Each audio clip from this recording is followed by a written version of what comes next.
ভারতের সঙ্গে সম্পর্কের বরফ গলতে শুরু করেছে বলে মন্তব্য করেছেন বাংলাদেশ জাতীয়তাবাদী দল বিএনপির মহাসচিব মির্জা ফখরুল ইসলাম আলমগীর। ভারতকে আশ্বস্ত করে তিনি আরও বলেছেন, বিএনপি ক্ষমতায় এলে ভারতীয় বিচ্ছিন্নবাদীদের বাংলাদেশের ভূখণ্ড ব্যবহার করতে দেবেন না।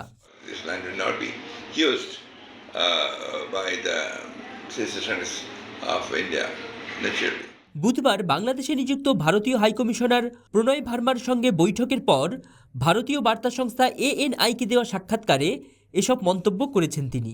ফখরুল বলেছেন, ভারতীয় হাইকমিশনার প্রণয় ভার্মা আমাদের অফিসে আসায় এবং বৈঠক করায় অবশ্যই পরিস্থিতির উন্নতি ঘটেছে।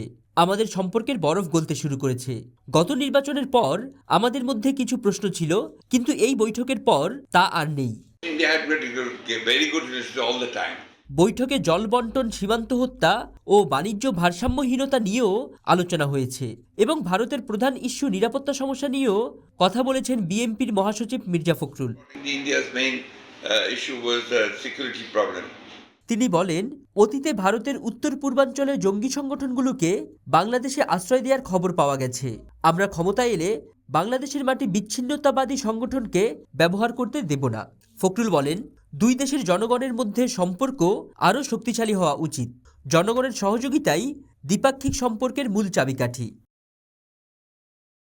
শেখ হাসিনার দেশে ফেরা প্রসঙ্গে ফখরুল বলেন, তাকে বাংলাদেশে ফেরত পাঠানোর ব্যাপারে সরকার ভারতকে আনুষ্ঠানিকভাবে অনুরোধ করেছে কিনা তা জানি না, তবে আমি মনে করি শেখ হাসিনার উচিত দেশে ফিরে এসে তার বিরুদ্ধে ওঠা অভিযোগগুলোর মোকাবেলা ও জবাবদিহিতা করা। দুর্গাপূজা উপলক্ষে হিন্দু সম্প্রদায়ের ওপর নিরাপত্তার বিষয়েও তিনি উদ্বেগ প্রকাশ করেন।